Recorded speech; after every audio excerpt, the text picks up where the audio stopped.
Si des gens écrivent, c'est parce que le monde est un acte de langage. La langue humaine est un outil de signifiance, de délivrance. Écrire, c'est dire. Dire, c'est soumettre la vie aux possibilités de l'intelligence. C'est faire du réel un lieu connu et fragile. La lecture est cette expérience qui nous permet de plier l'univers pour le mettre dans notre poche. Mesdames et messieurs, c'est à partir du mot qu'on fait de la réalité un fait d'esprit. C'est à partir du verbe que la vie devient une denrée émotionnelle. Sur ces entrefaites, la télévision Caraïbe a le plaisir de vous présenter Délivrez-vous, une émission du livre, une émission pour le livre, une émission par le livre. Allez, il y aura assez de bonheur pour tout le monde. Délivrez-vous, délivrez-vous.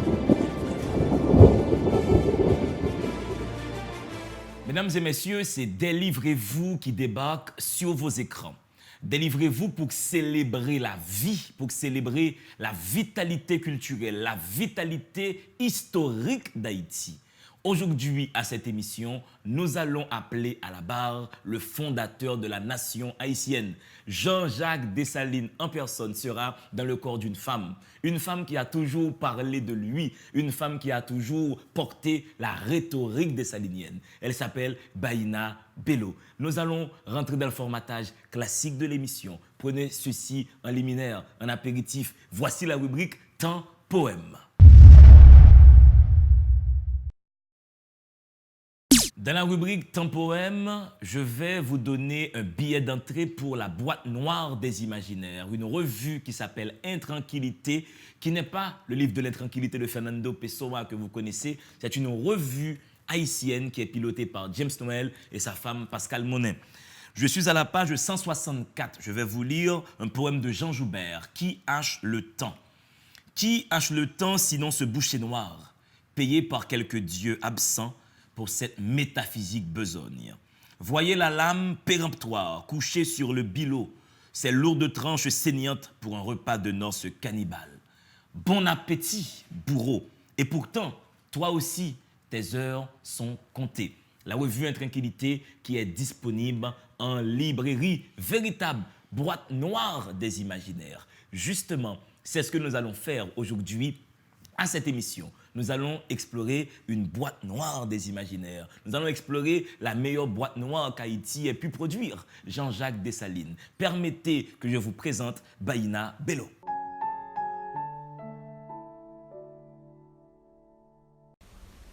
Baïna est mère de 4 enfants, grand-mère de 8 et arrière-grand-mère d'une fillette. La carrière professionnelle de la professeure Bello a débuté en 1969 aux États-Unis, où elle a aussi découvert la joie de l'écriture. En 1970, elle publie son premier ouvrage, écrit pour son premier-né, qui a été publié la même année aux USA. Plus tard, elle s'installa au Nigeria, où elle a découvert sa passion pour l'histoire, l'amour des langues et est devenue fascinée avec les langues arabes et haoussa qui lui ont permis de découvrir d'autres visions historiques et littéraires. Elle a également vécu pendant 8 ans à Lomé, Togo. Là, elle a enseigné anglais et l'arabe dans différentes institutions financières et en amoureuse d'art et d'objets anciens, elle a gardé une galerie d'art qui lui a permis d'autofinancer ses recherches historiques et anthropologiques. Ce travail l'a emmené dans tous les pays de l'Afrique de l'Ouest, ainsi que de nombreuses villes de l'Est, du Nord et de l'Afrique centrale. Suite à son long séjour africain, elle fait escale aux États-Unis, où elle a travaillé comme publiciste. Après avoir gagné une licence en éducation, un diplôme en administration et 2 maîtrises en enseignement primaire et en linguistique, elle retourne au pays natal, Haïti, en 1979, où elle a enseigné la langue haoussa et la culture à l'Université d'État d'Haïti. Elle a également fondé l'école classique bilingue Citadelle Internationale, primaire et secondaire. Baïna parle couramment haïtien, français, anglais, arabe et haoussa. Elle travaille actuellement comme professeure à l'Université d'État d'Haïti. Professeur Baïna Bello compte parmi les quelques éducatrices professionnelles, lesquelles ont consacré leurs œuvres de vie à la lutte pour les droits humains et la dignité du peuple haïtien à travers l'enseignement. Elle continue sa réflexion profonde sur comment l'humain doit vivre afin de récupérer et maintenir sa liberté et contribue temps et ressources pour aider à l'élaboration de programmes visant à lutter contre la pauvreté par le biais de l'information historique et traditionnelle vraie. Avec d'autres, elle crée Fondation Marie-Claire Heureuse Félicité Bonheur Dessalines, FF, Fondation Félicité, afin de pérenniser cette œuvre. Fondation Félicité est en opération depuis 2000 avec les membres défavorisés de la communauté en Haïti, en particulier Port-au-Prince. Elle fournit un certain nombre d'initiatives communautaires vers les collectivités locales impliquant des étudiants bénévoles, des aînés et des surâgés.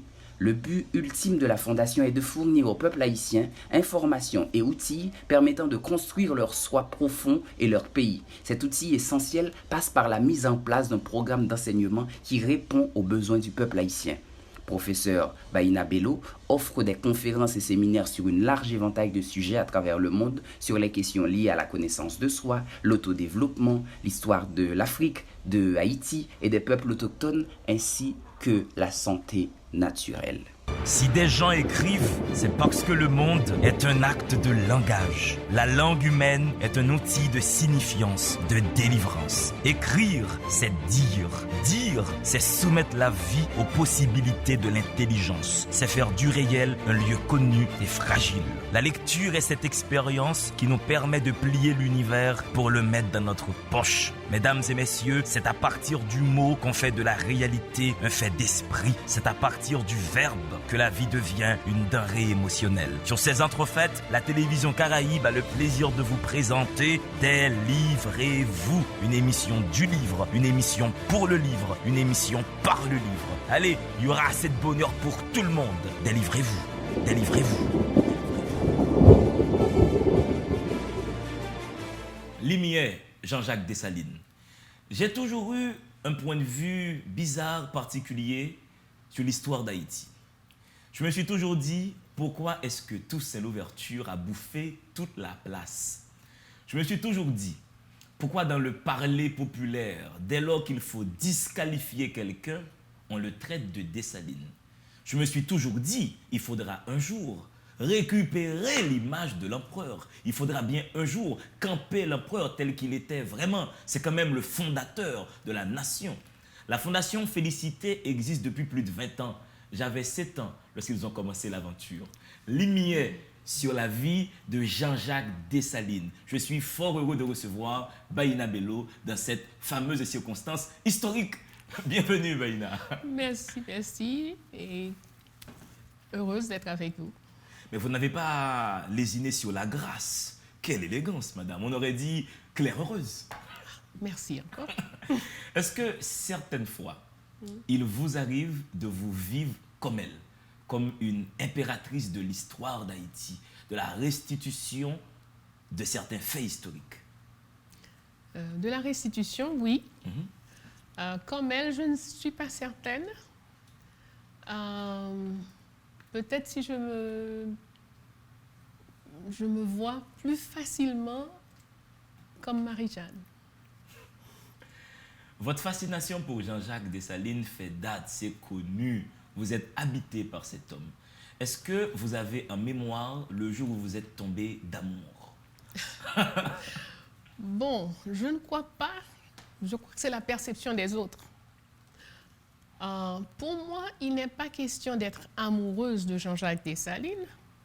Il est question de faire justice. C'est un personnage qui a fait un travail extraordinaire et immense et qu'on a massacré historiquement, qu'on a massacré physiquement et qu'on a massacré historiquement. Donc, en ce qui nous concerne, ce n'est pas une affaire de Dessalines en tant que telle, mais c'est une affaire d'une injustice qu'il faut réparer. C'est la même chose pour les femmes en général dans l'histoire. C'est comme si, avant 1804, Dieu n'avait pas encore créé la femme. Et puis moi, je découvre que des femmes et des femmes et des femmes, une femme comme Marie-Jeanne, par exemple, qui a une armée d'à peu près 1 millier de femmes, que des femmes dans son armée, qui fait des choses extraordinaires, et puis elle n'existe pas. Ouais, dans l'histoire officielle, on a craché sur ces passages-là, en effet, malheureusement. Je regarde l'impératrice Félicité. On ne donne jamais son titre. D'ailleurs, à l'empereur non plus. Au mieux, on dira le général, mais très, très rarement, on dira empereur. Pourtant, en général, on donne à quelqu'un son titre le plus haut gradé après sa mort. On garde le dernier titre, mais pas pour lui. Donc, pour moi, c'est une affaire de... vous voyez, tel que moi j'ai compris notre histoire, je vois par exemple tous les chapitres qui manquent à notre histoire. Il y a un premier chapitre, le chapitre qui devait nous faire savoir qui étaient ces personnes qui vivaient ici avant l'envahissement euro-chrétien. Silence total. C'est comme s'ils étaient du beurre. On dit oui, les Espagnols sont arrivés, puis ils ont disparu, ils sont morts, ils ne pouvaient pas prendre le travail, c'était trop dur. Ah, donc ils étaient du beurre au soleil. Absence totale des femmes. C'est encore un chapitre qui manque. Mais absence totale, nous disons, nous sommes venus d'Afrique. Mais quelle Afrique? Il n'y a rien sur l'Afrique. C'était quoi l'Afrique? C'est normal que l'euro-chrétien esclavageur de son état et de sa condition dit toujours, oui, il est parti en Afrique chercher des esclaves. Comme si en Afrique, c'était une usine à fabriquer des esclaves. Ce n'était pas un pays, ce n'était pas un continent, il n'y avait rien là-bas. C'est leur position. Mais nous, ce n'est pas possible que nous écrivons encore, que nous répétons encore ces mêmes bêtises. Il faut que nos enfants grandissent sachant les grandes civilisations africaines, le Mali, le Shanghai, l'Empire du Ghana, l'Égypte, etc., etc. Mais vous... Donc, ce sont des chapitres qui manquent à notre histoire. Vous insistez sur une qualification, vous dites euro-chrétien. Oui. C'est déterminant, la chrétienté est un facteur déterminant dans l'asservissement des autres peuples? Absolument. Absolument. Toutes les croisées, c'était pour faire quoi? Aller piller, asservir, voler et enrichir l'Europe. Au nom de Dieu. On va prendre en premier raccourci, Baïna Bello. La Fondation Félicité, qu'est-ce que c'est? Une aventure qui dure depuis 20 ans. Quelles sont vos lignes de mission? Quels sont vos combats au sein de cette fondation? Fondation Marie-Claire Heureuse Félicité Bonheur Dessalines, qui a le petit surnom Fondation Félicité. Mais en fait, le nom Fondation Marie-Claire Heureuse Félicité Bonheur Dessalines. J'adore le mot bonheur là-dedans. Mais en fait, tous les noms de cette femme, rien que si on voulait décrire et définir les prénoms de cette femme, c'est déjà toute une histoire. Aucun de ces noms sont simples, disons. Eh bien, la Fondation, nous sommes réunis en 1999. Nous étions une cinquantaine qui avons décidé de créer la Fondation Marie-Claire Heureuse Félicité Bonheur Dessalines. Nous sommes 8 à avoir signé chez le notaire pour faire l'acte fondateur. L'acte fondateur, exactement. Et qui a donné pour mission à la Fondation, à travers des recherches historiques, d'identifier les éléments constructeurs susceptibles de nous permettre de reconstituer notre identité. Parce que vous estimez, il y a 20 ans, que l'identité haïtienne, on était déjà en train de la perdre. Absolument. Et elle était envahie par quoi? Par d'autres éléments culturels? C'est même pas une affaire de d'autres. Il y a toujours des contacts avec les autres, mais si vous êtes vous-même, vous vous enrichissez au contact avec l'autre. Si vous ne savez pas qui vous êtes, tout ce que vous apprenez est poison. Ouais. Parce que toutes les cultures sont dans une logique d'interpénétration culturelle à l'heure qu'il est. Aucune culture ne peut évoluer en vase clos. Exact. Donc, il y a une chute identitaire que, pour nous, nous estimons que ça a été structuré à partir de 1860 avec le Concordat. Un concordat qui donne à l'article 12, qui donne à l'Église le monopole de l'instruction publique. Monopole. Donc, qui en fait, on pourrait dire, un monopole de l'instruction, ça veut dire que seule l'Église a le droit de déterminer que doit savoir un enfant haïtien. Et à partir de là, il y a en fait une déhaïtianisation de l'haïtien. Par le fait que des éléments de savoir occidentaux interviennent dans sa formation? Ils n'interviennent pas, dominent. Puisque nous allons, à partir de là, on va dire, oh, nous n'avons pas de langue. Créole, son patois, c'est pas en langue, son patois. Tout ce que nous avons n'est pas valable, est diabolique, ou ci ou ça. Donc, c'est ce qui vient d'ailleurs seul qui a une valeur. Donc, à partir de là, on déhaïtianise l'haïtien. Cet haïtien que nous avions construit 1700, 1800, 1801, 1802, 1803, on a construit un haïtien qui a su vaincre l'armée espagnole, vaincre l'armée britannique, vaincre l'armée française. Bien qu'on ne raconte pas ça comme ça dans nos livres d'histoire, mais regardez qui les a écrits. Qui en a écrit le template, comme on dit aujourd'hui? Le template est créé. Donc, voilà. La figure de l'empereur, on a commencé à désaimer cette figure avant 1860. Il y a eu presque une machine de haine, de rejet de son héritage avant l'arrivée de l'Église. Nous sommes d'accord au niveau politique. Mais est-ce que au niveau du peuple, c'était le cas? Oui, c'est vrai, c'est à ce niveau-là que ce livre est très important et que j'invite beaucoup de téléspectateurs à le lire. Vous mettez en avant beaucoup d'éléments qui prouvent que ce n'est pas le peuple haïtien en tant que tel qui avait rejeté Dessalines, c'était ses ennemis politiques, on va dire. C'était une partie des mulâtres qui a rejeté cette figure et qui a voulu diaboliser la figure de Dessalines. En fait, je ne dirais même pas les mulâtres. Moi, je dis, c'était les gens qui souffraient de mulâtrie. Oui, cette formule, je l'ai apprise aussi dans ce livre. Souffrir de mulâtrie, c'est autre chose. Exactement. Ce n'est pas une affaire de peau. Et souffrir de mulâtrie. Absolument. Ce n'est pas une affaire de couleur de peau. Oui, c'est un complexe à la Frantz Fanon, comme il l'a qualifié d'un peau noire masque blanc. Exact. 2 femmes pour mettre au monde un homme. Parce que ce livre, c'est quand même 21 points nous devons connaître sur la vie de Dessalines. 21 éléments qu'il faut garder sur la vie de l'empereur. 2 femmes pour mettre au monde un homme. Dessalines avait 2 mères. Voici un premier élément, Baïna Bello. Effectivement, puisque bon, y a une mère biologique qu'il porte et qui a des idées très claires sur ce qu'elle veut pour son enfant, puisqu'elle va à un certain moment se sauver en pleine grossesse, parce qu'elle ne veut pas que son enfant naisse là, dans les chaînes féroces de l'esclavage. Donc elle s'enfuit pour courir, chercher quelque part un air de liberté, parce qu'elle tient à ce que son enfant sache ce que c'est que la liberté. Et cette femme va rencontrer une autre femme qui, elle, s'était enfuie d'une autre plantation dans le but de monter une armée. 2 femmes très différentes. Et ce sont ces 2 femmes qui vont se croiser. Elle va aider à l'autre durant l'accouchement.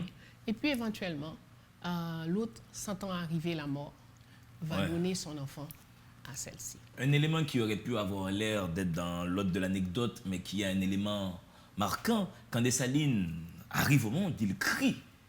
Et son cri est tellement perçant que les 2 femmes furent un peu effrayées. Pourquoi il crie autant alors qu'elles sont en plein marronnage? Mais c'est une force qui naît dans un petit corps, mais c'est une force. Est-ce que vous croyez dans le destin, Baïna Bello? Est-ce que Dessalines avait ça comme fiche de destin, de délivrer Haïti? Je suis très méfiante d'utiliser des mots comme destin, parce que des gens, pour beaucoup de personnes, destin et fatalité font une. Oui, il y a le chemin, il y a un chemin tracé. Mais tel que nous le percevons dans notre cosmogonie, nous disons, le chemin a beaucoup de carrefours. Et à chaque carrefour, nous avons des choix. Il faut qu'on invente notre chemin. Absolument. Est-ce que je vais continuer, m'arrêter, tourner à gauche, tourner à droite, faire marche arrière? J'ai des choix, j'ai des décisions. Et en même temps que j'ai une tracée, j'ai un pouvoir de définir mon devenir. La naissance physique de Dessalines, selon Tantoya, est arrivé le 20 septembre 1758 du calendrier des Blancs. Je me suis dit, je vais demander à Baïna Bello, pourquoi cette précision, le calendrier des Blancs? Est-ce que les Noirs auraient leur propre calendrier? Évidemment, évidemment. L'Égypte en a eu au moins 4 ou 5. Si je prends le plus récent des calendriers égyptiens, nous sommes actuellement dans l'année 6256. Et les Aztèques, les Donc, Mayas, les Mayas ont les calendriers. leurs et d'autres Africains aussi avaient d'autres. L'humain détermine toujours temps, espace, action. Et ce sont les éléments fondamentaux de la vie. Il n'y a pas plus que ça dans la vie. Mais le calendrier grégorien, le calendrier blanc s'est imposé Oui, à ce sont- l'humanité. Bon, c'est imposé, je ne sais pas si je dirais à l'humanité. Même les Chinois qui ont leur propre calendrier s'organisent dans le temps grégorien. Disons que tout le monde, un certain nombre, je ne dirais même pas tout le monde, quand on a marché, quand on a suffisamment marché, voyagé, il y a des gens qui n'ont aucune idée. Si par exemple, quand j'étais au Nigeria, à Kano, dans le nord du Nigeria, lorsqu'on a été faire une traversée dans le désert, 3000 milles dans le désert, à dos de chameau, mais je rencontrais plein de personnes qui n'avaient aucune idée de ce que je pouvais dire quand je dirais 12 septembre, aujourd'hui 12 septembre, je ne sais pas trop quoi, c'est quoi ça? Ouais. Ça ne veut rien dire. Ils avaient d'autres barèmes, d'autres indicateurs pour se paramètres. situer dans le temps. Absolument, absolument. Jean-Jacques On nous Dessalines. donne l'impression qu'on a imposé à l'humanité. Mais on a imposé à une part, mais ce n'est pas au petit autre. Vous avez un autre parti pris, Baïna Bello. Vous souhaitez fêter la naissance de Dessalines. Le 20 septembre, personne ne le connaît. Mais le 17 octobre, tout le monde connaît. Ce sont deux dates qui n'ont pas, qui n'ont pas un point commun, sauf le personnage. Ok? Donc, le 20 septembre, c'est la naissance. De Dessalines. Exact. On doit Donc, fêter et ça. nous célébrons la naissance à la Fondation depuis 20 ans.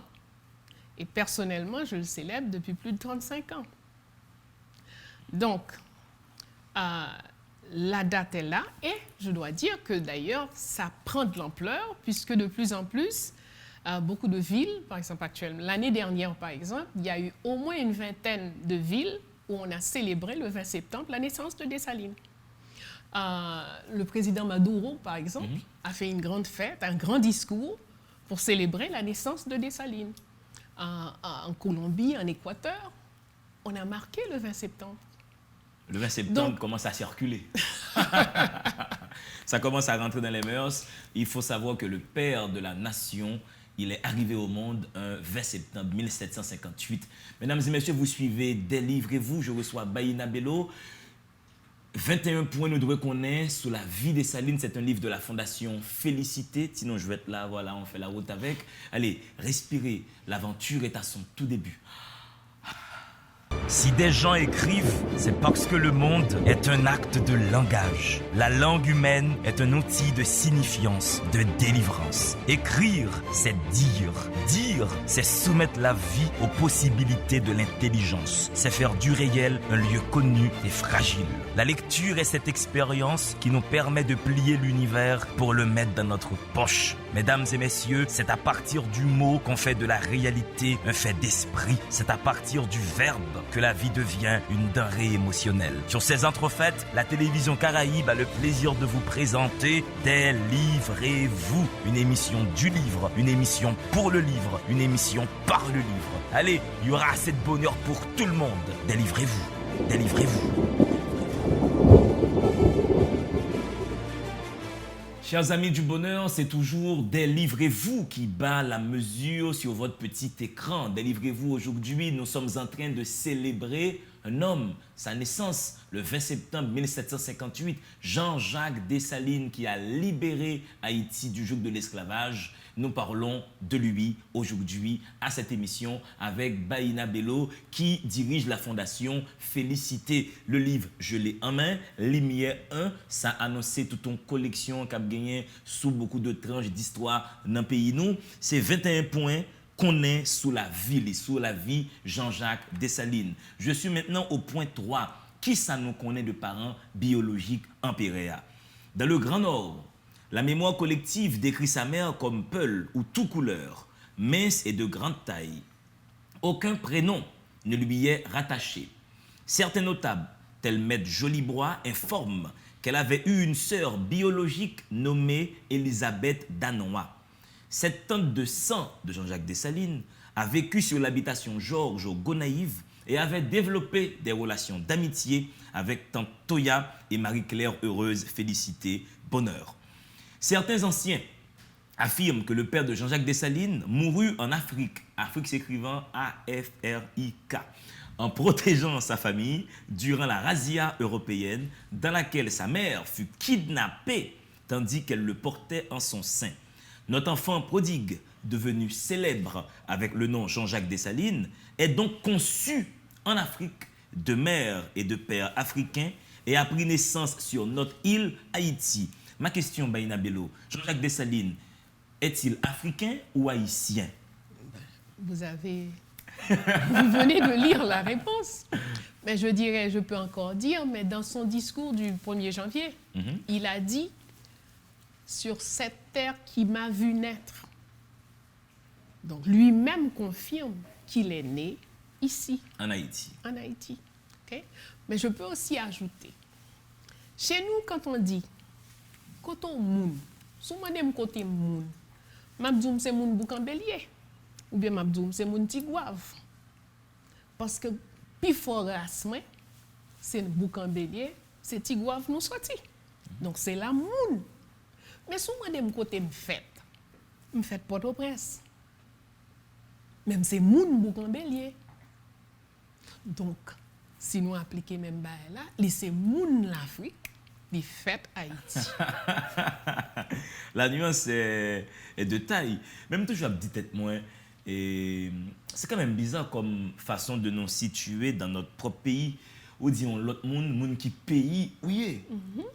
Nous sommes dans le même pays. Je pense que là, il y a peut-être un résidu du système esclavagiste dans le désir du blanc de séparer l'Africain implanté ici de ses racines. Pourquoi un seul pays? Les gens se disent entre eux.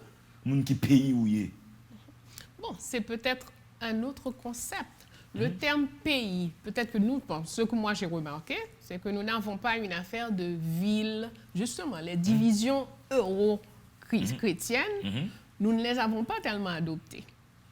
Nous ne sommes pas, localité, commune, bagaille, nous pas comme ça. Nous connaissons exister, moun qui lit yo utiliser. Mais en général, non pas tellement. Mais c'est toujours pays. L'homme croise à certains moun Tigouave, l'homme croise avec un paysan comment y est. C'est paysan nous relayons l'autre. Parce que nous sommes dans le même pays, Tigouave. Quatrième point sur Jean-Jacques Dessalines, à quoi ressemblait-il? Parce que depuis un monde ou noir en pile, on pas correspond à un certain canon de beauté occidental, on dit ah monsieur son Dessalines. Pourquoi ce travail a-t-il été orchestré? Ce travail d'enlaidissement du père de la nation. Bon, l'homme il a accompli si grand et si énorme face à une euro-chrétienté imposant continuellement sa perception des choses. Okay? Donc, ils ont déjà décidé, en tant qu'Africains, nous n'avons pas d'âme. Je ne sais pas avec quel équipement ils ont fait les examens, mais ils ont décidé nous n'avions pas d'âme. Donc tous les penseurs du 18e, 19e ont tous écrit les Noirs n'ont pas d'âme, les Noirs n'ont pas d'histoire, les Noirs n'ont pas. Ils savent tous que nous ne possédons pas. Mais pendant qu'ils sont en train de nous piller, ils sont continuellement en train de piller, mais ils ne font jamais la liste de ceux que nous avons, mais on fait toujours la liste de ceux que nous n'avons pas. Donc, lorsqu'on regarde leur manière et qu'on a adopté leur perception des choses, nous avons cette tendance. Même cette affaire que de dire, oui, l'Africain, très noir veut dire très africain, c'est faux. Les Africains sont de nuances différentes et depuis très longtemps. Donc, les euro-chrétiens arrivés en Afrique n'avaient pas vu un peuple uniforme. Ça n'a existé nulle part. Tout comme les Blancs ne sont pas uniformes. Oui, il y a des gammes de Blancs, comme il y a des gammes de Noirs. C'est pareil pour les Noirs. Okay? Et dans le cas de Jean-Jacques Dessalines, c'est un Noir avec des cheveux roux. Oui. Son nez pentelé. mais qui j'en nous connaît ou bien nous relève nous nèg cannelle. Il y a taches de rousseur, il y a cheveux roux, mais on a créé, puisque c'est eux qui font et ils font quelque chose pour faire peur aux gens. Donc on a fabriqué un Dessalines noir, plus noir que le charbon, blablabla, blablabla, parce que bon, tout ça, ensuite l'église, noir, c'est Satan, c'est diable, etc., etc. Il y a toute une amalgame qui est créée pour fabriquer le personnage qu'ils ont voulu. Mais moi, toute ma recherche m'a montré partout, surtout quand on va par exemple Montcao, on va dans des endroits où les gens ont des choses qui sont restées très très longtemps avec eux. Qu'on trouve des personnes très âgées, c'est dans ça que la Fondation est rentrée dans cette pratique d'identifier les centenaires haïtiens. On ne l'avait pas, je ne savais pas au départ. Mais en cherchant des personnes âgées dans différents coins, puis je tombe sur des personnes, quel âge avez-vous? Moi-même, j'ai 120 ans. 120 ans. Oui, je fais telle année, tel bagage, ou tel président, tel ici, tel autre. Et toujours donc, sur... c'est ainsi qu'on a reçu beaucoup d'informations. Beaucoup d'éléments sur à quoi Dessalines ressemblait. Et alors, il y a des passages que j'ai beaucoup aimés, parce que les muscles de Dessalines, ces muscles semblent toujours transpercer ses vêtements. Il se tient continuellement droit, comme un I. Commander est sa manière naturelle de parler. Il est ce que je nommerais un bel homme, avec des traits proportionnés. De ses grands yeux émane un regard sévère qui transperce l'interlocuteur. Je me suis arrêté, Baïna, sur un bel homme avec des traits proportionnés. Je me suis dit, c'est très grec comme vision de la beauté. C'est blanc comme vision de la beauté. Pourquoi? Les Grecs ont posé les canons de beauté, ce qui est qu'ils ont dit ça, la forme mais du visage. Est-ce que vous avez déjà vu des descriptions des Arawaks d'eux-mêmes? Ou des Asiatiques? Donc, je n'ai jamais rencontré un peuple qui a décrit beauté disproportionnée. J'ai jamais vu ces deux mots ensemble dans une phrase. Maintenant, dans les différentes cultures que j'ai fréquentées. Peut-être que le proportionné n'est pas le même d'une culture à une autre. Ah, tout à fait possible. Ce qui est beau en Afrique ne l'est pas à Singapour. Ce qui est beau en Occident ne l'est pas en Orient. Je ne sais pas.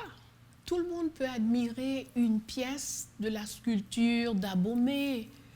Tout le monde peut admirer ça. Peu importe qui. C'est pourquoi, justement, à travers le monde, on va trouver les sculptures, les peintures de différents peuples et tout ça. Dès qu'on enlève les préjugés, on va être très étonné de tout ce que les humains ont en commun. Donc, vous enlevez le fait que... Dès qu'on inscrit le préjugé, maintenant, on n'a pas grand-chose en commun. Et le préjugé serait l'éducation du regard. C'est là que la beauté arrive, dans la façon dont le regard est éduqué, la façon dont le beau nous est présenté. Mais Dessalines avait de très belles dents. De ces belles dents jaillissent un sourire enjôleur. On pourrait dire qu'il contredit le ton sec de ses paroles. Pourtant, l'humour du langage, hors des activités professionnelles, est abondant. Voici une qualité qu'on ne suppose pas à Dessalines. Il avait de l'humour. Absolument. Par exemple, c'est un homme qui appelait sa troupe, 4e demi-brigade, mes Polonais. Ah, mes Polonais. Puis tout le monde dit les Polonais, et certains auteurs vont même jusqu'à dire, oui, les Polonais aux yeux verts, patati patata. Mais les Polonais, ce sont des Africains. Alors Dessalines disait, mes Polonais parlent haïtien aussi mal que les Polonais parlent français. C'est pourquoi il les appelle mes Polonais à moi. Autre aspect sur la vie de Dessalines, à quoi il ressemblait, sa mise est impeccable. On est chelbem, on est brodé, je suis habillé bien. Évidemment. Il tenait, quoi. Il faisait une affaire personnelle. Évidemment. Maintenant, sur le caractère de Jean-Jacques Dessalines, il est présenté très souvent comme un tyran, comme un bourreau, comme un sanguinaire. Et qui présente? Qui présente? Ce ne sont pas ces mêmes euro-chrétiens qui ont mangé la moitié de la population du continent africain? Donc, si y a sanguinaire, c'est eux les sanguinaires. Si on devait considérer les euro-chrétiens qui sont arrivés ici et qui ont pratiquement effacé, génocidé la population autochtone, en Afrique, réduit la population africaine à de moitié. En Asie, comme c'est une population d'une immensité telle, ils ont introduit l'opium pour endormir le peuple. Alors, ce sont ces gens-là qui vont me dire qui est sauvage et qui ne l'est pas et qui est sanguinaire, franchement. Une toute petite réflexion nous permet de penser autrement. L'époux, l'homme, le père. Jean-Jacques Dessalines, très souvent, dans les enseignements officiels, il est réduit à son rôle de commandant, de chef d'armée. On ne lui suppose pas une vie privée. C'est un homme, c'est un époux, c'est un père. Mais Félicité a un fort caractère. Elle a posé une condition pour épouser monsieur Jean-Jacques Dessalines. 4 conditions, Quatre monsieur. conditions, en effet, ouais. Mais j'ai en tête la condition la plus frappante. Oui. Il fallait bien que monsieur, je vous laisse dire. Bon, la toute première, c'est qu'elle a insisté qu'il reconnaisse ses enfants. Voilà, absolument. Okay? Il avait eu des enfants avec d'autres femmes avant le mariage et au moment où il lui demande de l'épouser, elle dit, si je dois vous épouser, vous devez reconnaître, amener vos enfants devant le notaire et reconnaître tous vos enfants. Elle avait 10 ans de plus que Jean-Jacques Dessalines. Exact. Elle était son aînée de 10 ans. Ouais. C'est quelque chose, 10 ans. Mais L'amour n'a pas d'âge. l'amour et la beauté Non, pas et d'âge. l'intelligence. Non, pas d'âge. Et c'est quand même Claire Heureuse qui a appris à Dessalines à écrire le français et à parler français. Dessalines était francophone. Non, il n'a jamais utilisé le français en public. Il parle français avec des amis, mais dès qu'il est dans une situation officielle, il a son interprète. Il parle haïtien. Il parle anglais, il parle espagnol, mais pas en public. Parce qu'on a attribué une phrase célèbre à Dessalines, mais c'est en français qu'on la connaît presque cette phrase. Et ces pauvres Noirs dont leurs pères sont en Afrique, n'auront-ils donc rien? Cette phrase serait donc un fait de traduction, Baïna Bello? Évidemment. Elle a été dite au moins. Oui, elle a été dite, mais c'est un fait de traduction. C'était donc un homme très présent dans la vie de ses filles, surtout Célimène, sa fille aînée, Exact. qui combattait. Qui était une lutteuse à ses côtés. oui. Absolument. Et c'était un époux aimable qui passait beaucoup de temps avec sa femme, qui écoutait beaucoup sa femme. Je ne sais pas pour beaucoup de temps. Ouais. J'en doute. Hein? Parce que vu tout ce qu'il avait à faire, je doute fort qu'il avait beaucoup de temps pour son épouse. Mais certainement, ils avaient des rapports, il y avait un dialogue entre les deux. C'est ce sont des gens qui discutaient un peu de tout. Par exemple, encore l'une des conditions, elle lui a dit, bon, c'est pas parce que vous êtes ennemi à quelqu'un que moi je serais... Absolument. Je dois être. Elle a dit, mais tu ne comprends pas ce que je suis en train de faire. Je suis en train de mener une lutte pour l'indépendance. Elle dit, oui, mais vous savez, et la politique, et les militaires, et le monde militaire, bourré de mensonges. Lorsque dans un couple, il n'y a qu'une seule tête, dès que cette tête fait une erreur, le couple meurt. Mais s'il y a 2 têtes, lorsqu'une tête fait erreur, l'autre corrige. Donc le couple continue Et il d'exister. est d'accord. Il a dit, ça c'est un point important. Est-ce que Claire Heureuse avait une ascendance sur l'empereur? Est-ce qu'elle pouvait faire en sorte que l'empereur marche SS? Je doute fort, je ne pense pas. Et je ne pense pas que c'était son but. Je pense que ce sont des gens qui avaient une capacité de dialoguer et de s'entendre sur ce qu'ils avaient à faire ensemble. Félicité, Jean-Jacques Dessalines, la Fondation Félicité, Baïna Bello est sur le plateau, délivrez-vous. Nous parlons du fondateur de la nation haïtienne, Jean-Jacques Dessalines. 21 points nous devons connaître sur la vie impériale. Ça se passe sur votre plateau. Le livre est disponible déjà à la Fondation Félicité. Vous aurez toutes les coordonnées tout à l'heure. Pour l'instant, respirez. Si des gens écrivent, c'est parce que le monde est un acte de langage. La langue humaine est un outil de signifiance, de délivrance. Écrire, c'est dire. Dire, c'est soumettre la vie aux possibilités de l'intelligence. C'est faire du réel un lieu connu et fragile. La lecture est cette expérience qui nous permet de plier l'univers pour le mettre dans notre poche. Mesdames et messieurs, c'est à partir du mot qu'on fait de la réalité un fait d'esprit. C'est à partir du verbe que la vie devient une denrée émotionnelle. Sur ces entrefaites, la télévision Caraïbe a le plaisir de vous présenter Délivrez-vous, une émission du livre, une émission pour le livre, une émission par le livre. Allez, il y aura assez de bonheur pour tout le monde. Délivrez-vous, délivrez-vous. Mesdames et messieurs, vous suivez toujours Délivrez-vous et Jodia n'a parlé d'un personnage que l'histoire officielle d'Haïti pas malheureusement prendre en dimension que tu doit prendre. N'a parlé de fondateur pays, n'a parlé de papa nation, n'a parlé de Dessalines, Jean-Jacques Dessalines. Bello, c'est pas pour rien qu'il s'appelle Jean-Jacques Dessalines. Bon, c'est parce que je vous laisse dire. Bon, c'est certain on peut faire plein d'analyses là-dessus. Ouais. Mais ce qui est plus important, à mon avis, c'est que c'est un homme qui a probablement porté 12 à 15 noms durant sa vie. Il a eu plusieurs noms. Oui. Ce que beaucoup d'entre nous ne réalisons pas, durant l'esclavage, je vous achète et je vous nomme Paul. Ouais.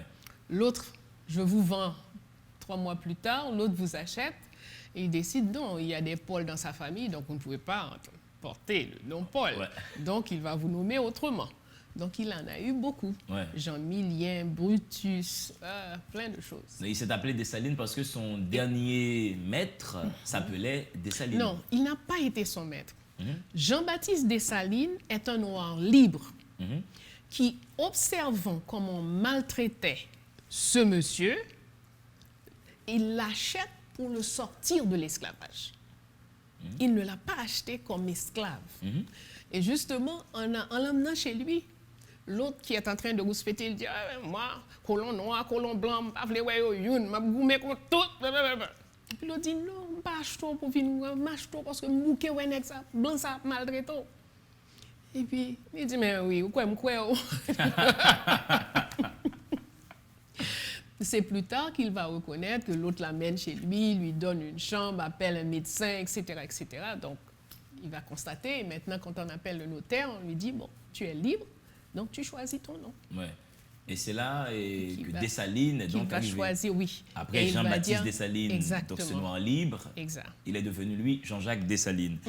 Maintenant, 9e point à connaître sur la vie de l'empereur Jean-Jacques Dessalines et la gestion des intérêts supérieurs de la nation haïtienne.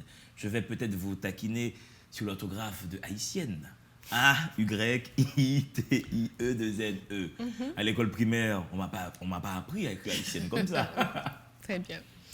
En fait, tout le long de notre histoire, nous avons eu 3 orthographes à notre... Okay? La plus ancienne, la plus vieille, c'est celle pour les Arawaks eux-mêmes avaient un alphabet de 13 lettres et écrivaient déjà Haïti, A-Y-I-T-I. Donc, c'est l'orthographe, la graphie la plus ancienne. C'est pour garder justement la graphie la plus ancienne. Exactement. Que vous écrivez haïtienne en disant de cette ça, façon-là. Je prends toute notre culture, toutes nos souches, c'est-à-dire la souche arawak, la souche africaine et la domination européenne qui fait partie des souches dont nous sommes héritiers. Le 19 janvier 1804, le général Jean-Jacques Dessalines est élu pour diriger la nouvelle nation avec le titre de gouverneur général à vie selon l'acte 3. Est-ce que Jean-Jacques Dessalines était un antidémocrate? Il voulait garder le pouvoir à vie. On ne peut pas analyser 200 ans en arrière avec le mental d'aujourd'hui. Impossible. Le mot démocrate existait-il? Qui voyait, regardez autour de vous, dans cette même période, quels étaient les titres que tout le monde portait dans tous les pays? Okay? Donc, il faut regarder, quand on regarde l'histoire... Il faut laisser la chose dans son contexte historique. Exactement. En même temps, il est devenu empereur. Et ensuite, mais on a le mot-clé, il a été élu par ses pairs. Donc, si on parle de démocratie... tous les généraux se sont mis ensemble pour l'installer comme gouverneur général à vie. Exact. Après, quand il est devenu empereur, c'est parce que, vous dites ça dans le livre, la rumeur circulait, Napoléon va être empereur, et là, il va revenir et dire à Dessalines, vous n'êtes qu'un gouverneur. Est-ce que c'est par mimétisme, par singerie, qu'on est passé du titre de gouverneur à celui de empereur, pour faire comme les Blancs français, pour les imiter?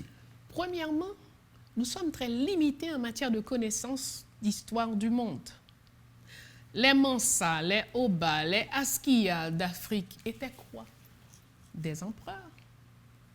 Les Dada du Dahomey, ce sont des empereurs. Donc, s'il y a un titre avec lequel tous les Africains étaient habitués, C'était bien celui c'était bien d'empereur. celui d'empereur. Les pharaons, ce sont des empereurs, si on transmet ça en français, n'est-ce pas?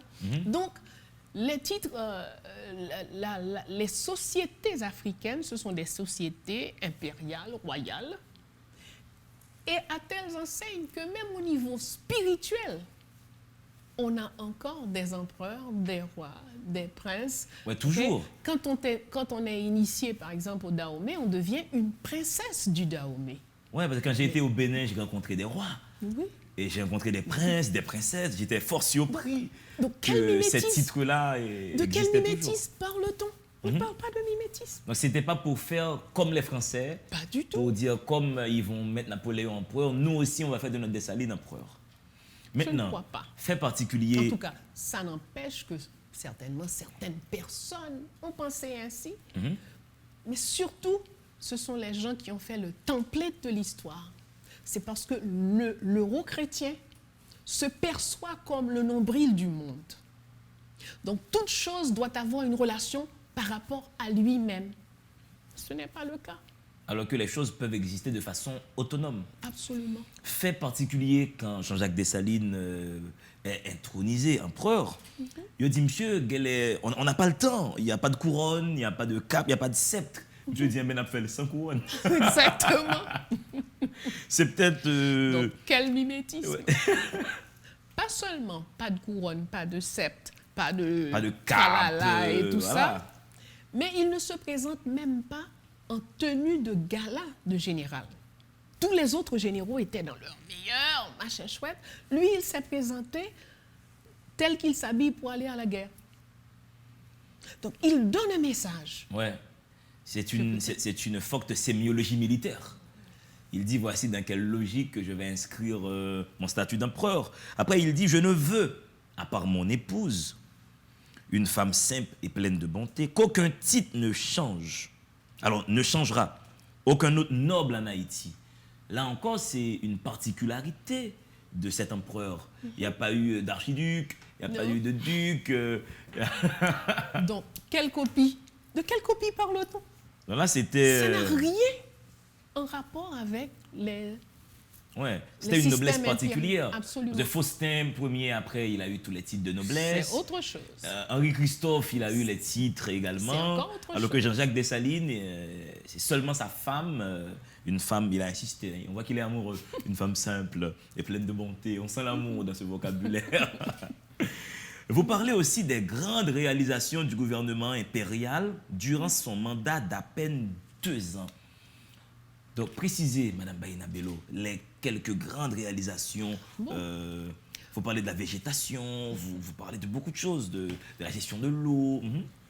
Bon, la toute première chose qui m'a marqué, c'est le fait que le monsieur,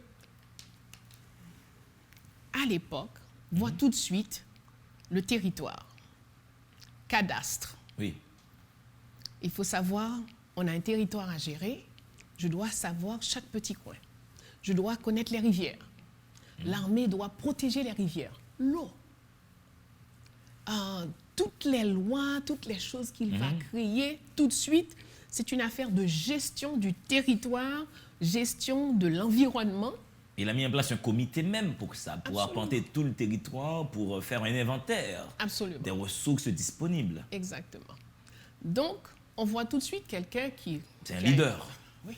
Qui a une vision des choses. Gouverner, c'est extraordinaires. prévoir. Exactement. Je suis sûr qu'avec Dessalines, on n'aurait pas de problème d'essence. Ça, c'est sûr. Peut-être qu'il aurait prévu, peut-être qu'il aurait prévu qu'on C'est allait avoir ce certain. problème d'essence. C'est certain. C'est assez problématique, hein, ce problème d'essence. Les mecs, allez-y, hein, dites un mot. Hein.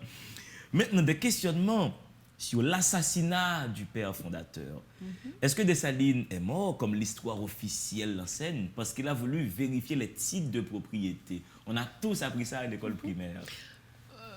Pas qu'il a voulu. attention, moi je ne crois pas, je n'ai pas lu, j'ai pas enfin moi ce que j'ai appris à l'école primaire, c'était pas qu'il avait voulu parce qu'il a voulu vérifier les titres. On nous a toujours laissé en suspens. On a dit ah oui, il a dit après ce que je viens de faire dans le Sud. C'est les Mais citoyens il a fait ne se quoi? réveillent pas contre moi. Il a fait quoi? On nous a pas dit quoi, ce qu'il a fait. Mais on nous a lancé cette phrase.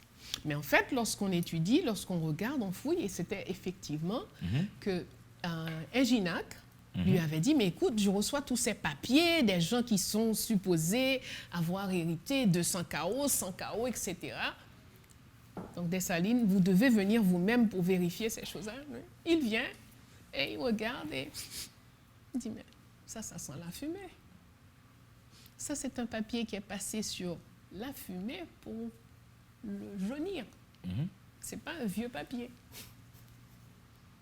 Donc, c'est ainsi qu'on va découvrir que beaucoup de personnes faisaient du faux. Et est-ce que Dessalines a été assassiné par un complot mulâtre? Y a-t-il une question de couleur là-dedans? Oui ou non, Bahina Bello? Moi, je ne perçois pas les choses ainsi. De ce que moi je sais, ils étaient 6 généraux. À comploter contre lui. Qui ont en fait découpé l'empereur. 5 mulâtres et un noir. Yayu était noir comme du charbon, mais il a participé. Donc, est-ce qu'on peut parler d'une affaire de couleur? Ensuite, quand je regarde la pensée de l'empereur, lui, il dit, à partir du moment où nous sommes indépendants, toute histoire de mulâtre, de griffes, de ceci, cela, c'est terminé. Tout Haïtien est noir. Oui, le terme générique de noir, dès lors que vous habitez ici, c'est vrai. Pas habité. Quand vous êtes citoyen ici, pour mériter, la Constitution dit, pour mériter la qualité de citoyen haïtien. Si vous débarquez en Haïti, suédois, blanc aux yeux bleus, vous êtes un blanc. Si vous voulez être haïtien, suédois. Si vous voulez être haïtien, vous devenez vous noir. Vous devenez noir, exact. Quand vous devenez citoyen haïtien, vous êtes noir. Alors, ce que moi j'ai fouillé, mais je veux comprendre, je pose beaucoup de questions, je cherche dans les bouts de papier des brides de machin poussiéreux, et je retrouve que ce monsieur va dire à un certain moment, quand on est 6, mais noir veut dire quoi? Si tout le monde est noir, mais que veut dire noir? Noir. Noir veut dire celui qui lutte pour la liberté. Voici la définition de noir dans la bouche de Dessalines. Mais s'il est vrai qu'on garde, et c'est la version officielle sur les circonstances de la mort de Jean-Jacques Dessalines, il a été assassiné au Pont-Rouge. Il y a quand même des éléments particuliers que vous aviez relevés dans ce livre. Vous dites, Jacques, un point premier de Haïti, a échappé à la mort dans l'embuscade du Pont-Rouge au petit matin. Durant la journée, Jean-Jacques Dessalines reçut plusieurs invitations, dont celle du curé de la cathédrale de Port-au-Prince, proposant de faire la paix entre les frères. Il s'y rendit en fin d'après-midi. Son hôte lui servit un verre de vin empoisonné. Ce curé remit à Pétion le corps inanimé de Jean-Jacques Dessalines. Celui-là le conduisit jusqu'à sa demeure. Avec 5 autres généraux, ils dépecèrent le corps de l'empereur. Donc Dessalines, il est mort empoisonné dans du vin ou c'est une version emberlificotée? En tout cas, cette version vient de la dame qui travaillait au presbytère, qui a fait des interviews dans les gazettes et qui a dit qu'elle a vu le prêtre donner à boire lorsqu'il l'a reçu et remettre le corps inanimé. Est-ce que c'était un corps endormi ou un corps mort? Attends, tout le scénario qu'on nous a enseigné, Bahina Bello, quand le soldat avait peur de tirer sur Dessalines, ils ont tiré. Et finalement ils ont tiré. Ils ont tiré. Il y a eu l'embuscade. Oui, il y a eu l'embuscade. Et Dessalines était avec une vingtaine de personnes. Il y en a eu au moins 11 qui sont restés par terre. Dont Marcadieu. Dont Marcadieu. Ouais. Mais d'autres se sont échappés. Donc c'est une version. Alors cette version-là du vin empoisonné. Ce que dit Guy-Joseph Bonnet, Guy général, qui admet que oui, il a participé dans le complot, il a donné tous les détails, comment ils ont décidé qu'il fallait avoir 20 000 hommes, puisque Dessalines, on dit toujours, Dessalines est une pintade, il est très rusé, donc on ne pourra pas l'avoir facilement. Donc il fallait avoir plus de 20 000 soldats, mettre 2 000 ici, 4 000 là-bas, s'il passe par ici, on va loin, s'il passe par là. Donc, c'est tout un complot. Il l'a décrit et publié son ouvrage en 1809 en France. Tout le monde a dit à Dessalines qu'il ne fallait pas qu'il se rende au Pont-Rouge, même Samambo. Exact. Samambo lui a dit, si tu y vas, je ne vais plus jamais te revoir. Donc, il était un peu forcené, Dessalines, il était entêté. Quand il a une idée en tête, il suit son idée. Ou bien il voulait braver la mort. Il voulait leur dire, me voici. À vous de décider, chacun devra prendre sa décision pour elle-même. Mais je crois qu'en général, les gens de ce genre ont toujours des idées claires et ils savent ce qu'ils veulent faire. Et ce ne sont pas des personnes qui se cachent pour la mort. Si on leur dit que la mort vous attend là-bas, ils vont dire ben, je vais aller voir ce qu'il veut. Ouais. Autre élément très pimenté, avec l'aide de sorciers européens, l'aile mulatte a pris contrôle de la section Bizango de l'égrégore. En 1806, dans la résidence d'Alexandre Pétion, qui deviendra plus tard le premier président de la République noire, Dessalines a été empoisonné puis dépecé selon des prescriptions occultes. Il y a des éléments... C'est le docteur Crowley qui dit ça. Ouais, donc il y a un autre élément qui intervient. Il y aurait des éléments mystiques, une cérémonie pour découper son corps, pour dépecer son corps. C'est vrai, il y a beaucoup de choses. Mais comment trier le bon grain de l'ivraie? Comment savoir comment Dessalines est mort? Où est la bonne version, celle qui est objective, qui est véridique? Y a-t-il jamais une version objective, véridique? Franchement, des choses en particulier dans le monde politique. Est-ce qu'on ne sait jamais vraiment? Ce qui se passe dans les rouages. Mais Défilé n'est pas là, par contre. Ça m'a surpris. Défilé est une fiction de l'histoire? Ça, je ne connais pas Défilé. La folle Défilé qui aurait récupéré le Maccabée, qui aurait... Vous voulez parler de Marie-Sainte et des Basiles? J'adore le nom que vous avez pour elle. C'est son nom. Il n'y a pas de famille La Folle dans notre pays et il n'y a aucune femme nommée Défilé. C'est encore un massacre. Cette femme qui va poser un acte aussi important pour la nation, on va taire son nom et nous donner quelque chose, machin chouette. Ouais. Ce défilé, c'est dans tous les livres officiels d'histoire. On dit Défilé, la folle et tout. Franchement. Ouais. Okay. La descendance du père fondateur Baïna Bello, est-ce que les gens qui s'appellent Dessalines aujourd'hui sont des descendants de Jean-Jacques Dessalines? Il y en a. Il a quand même eu 7 enfants.